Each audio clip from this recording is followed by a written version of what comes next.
So my name is Gilad Gorin. I'm the co-founder of Raleigh and Drake. It's an exciting opportunity to be able to share this product with you, so thank you for your time.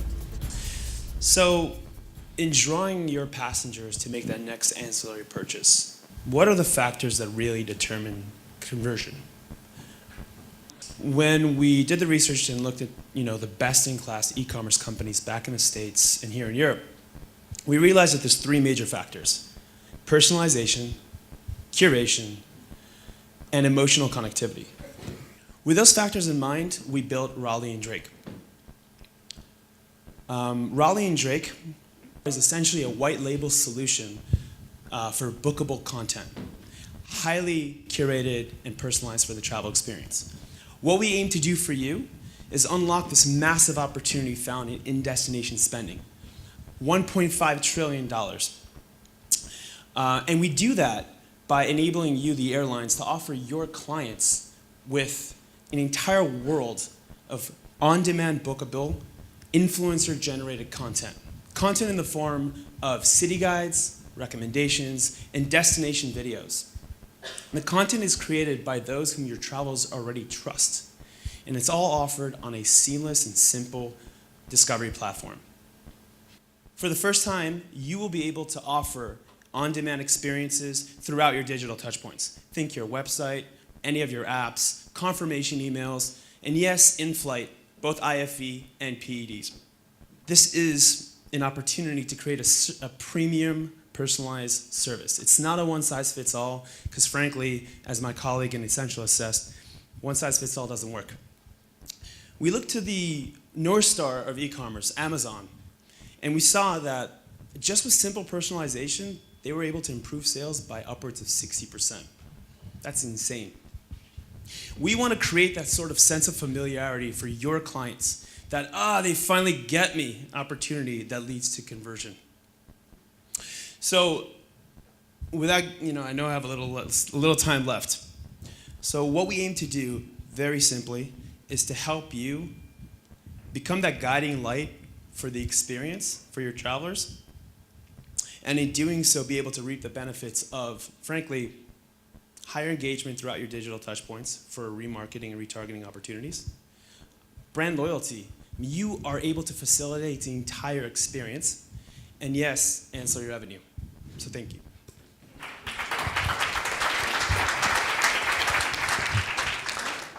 Thank you very much. I'm just interested, just up here it says airlines earn ancillary revenue on commissions, advertising, and data acquisition. So I've got the commissions, I've got the advertising. Could you explain a little bit, go a bit deeper into data acquisition and how that translates? So yes, obviously there's the commission in the advertising, which you could play in the IFE and all the rest. The data acquisition, it starts with the fact that any engagement on our platform, which by the way is totally personalized and customized to be yours, is tracked and recorded and then analyzed. And then in terms of being able to optimize advertisers' ability to do the selling, and also partners that you bring on our platforms, as you fine-tune the knowledge that you have of the client, you're able to ask for higher CPMs and stuff of that sort. In addition, in analysis, we noticed that 50% of ancillary revenue often comes from the loyalty program. So anything that has to do with loyalty, the amount of data that you're able to draw from people's interaction with our platform allows you to truly up that game. Okay. So you're collecting the airline data, is it through what the customer does with you? Or We're collecting the customer data for you. So we don't own, nor do we touch any of the data apart from you offer us just to start personalization. It all feeds back to your CRM, and it's totally your content that you get. So anytime they favorite a bar versus a restaurant, anytime they're going between the videos, you know where they're going. Okay. And how does that work if you've got 10 different airline partners? How does the personalization work? Yeah, the data and who owns the data. And so you own all the data. Yeah. None of that is stored on us. It goes from what you give us and back to your CRM. In terms of differentiation between the airlines, it's a mix of the design of the aesthetics and the website, and also in terms of personalization, we start by building personas. So every airline has its own personalities that they likely have. So we start with those. And then as the user starts interacting, it increasingly personalizes. So you're never going to have the same experience between airlines, let alone between different flights. Yeah. Okay, that's very interesting. Thank you. Sure. What is your business model? Is it licensing? Is it customer data based or commission based? Mm-hmm. So we start with a simple SaaS model. So there is a licensing fee. It's per city per month. And then there is a split on the commission from booking and for advertising. And we ran the model. We actually, I didn't mention this earlier, but we have an exclusive partnership with Panasonic. So with Panasonic, we built truly a best-in-class in-flight concierge. And running the numbers, we showed that we're actually, within the first year, able to make the airline between $1 million and $4 million a year. So it more than pays for itself through the advertising and the commissions on bookings. Thank you. So, just so I understand better, so how is the customer going to access this? Like, if you go on Welling, and then how does this appear? How do you make it? In an ideal world, if Welling's like, let's do everything, as soon as they get to their website, and it's up to your design, we would have a section that's the Discover section, and we would think of it like a white label, cool version, no offense to TripAdvisor, but TripAdvisor. Right. Where you could put it up. And then we could take the next step, and it could also sit seamlessly on your app as well. So if anyone has the app, there could be a section. In the confirmation emails, as soon as they book a flight with Welling, in the bottom, it'll be city guides or just recommendations or the explorers themselves. And when they would click through, it would go back to the website. And it's Totally geolocated, absolutely. Okay.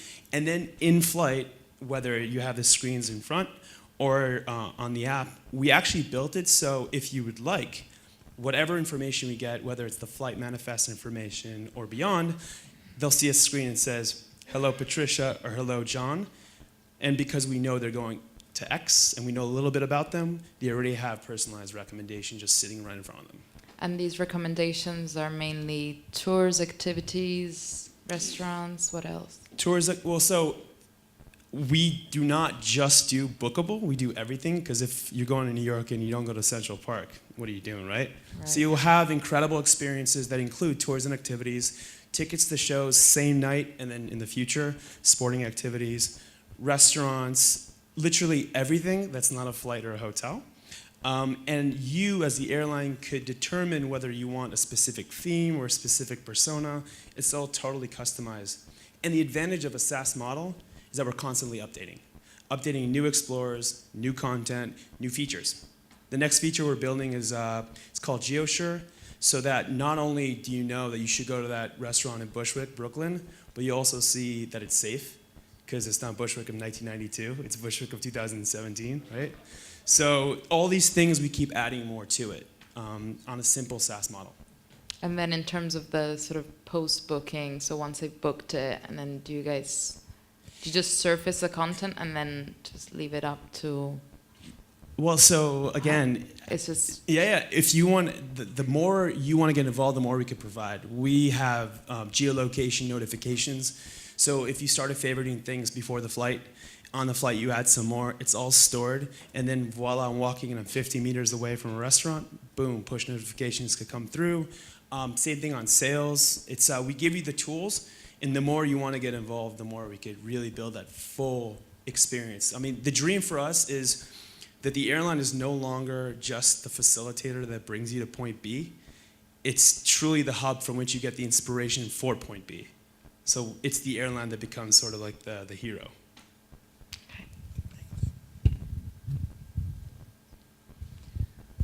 Actually, we listen similar kind of concepts here to tour operating tours. And your biggest value proposition is personalization, as far as I understand. Is that true? Personalization, and also on the content side, you know, often people come to you and they talk about either celebrities, right? Or they talk about just a TripAdvisor or Yelp, which is totally crowdsourced. What we bring that's new, I believe, is a multiplicity of diverse but yet curated voices.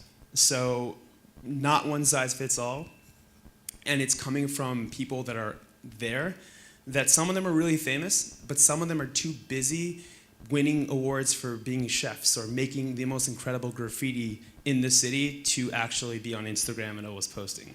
So we find them for you, and we're constantly updating it. So yeah, those two. How do you find them? It's a very good question. It used to be really hand-to-hand combat of saying, hey guys, we got this startup, I swear it's gonna work. But we've built some traction, which allowed us to actually show them, and we're already giving them value. For them, these explorers, they're getting pretty solid brand recognition. We're already in 8 major airports in North America, so they're in front of about 1 million active travelers a month. And there's a rev share with them as well. So they have the incentive of being able to earn money. And frankly, a lot of them are doing it because, you know, I used to live in New York. It's hard to say that, but, and there's so much in this city beyond Times Square. And a lot of people have pride in their city. And they want the world to see their city through their lens. So it's those 3 things that should really service a lot of great content for us. And then the last thing is that we've been adding bigger names as well. So The Infatuation, Zagat, these are brands that have a ton of content, and they're looking to recycle and reuse it. And obviously, high premium targets like Travelers are a great way to do that. Okay, I'm good. Have you any more questions? Okay, we're good. Thank you very much. Thanks a lot, guys. Thank you. Thanks, guys.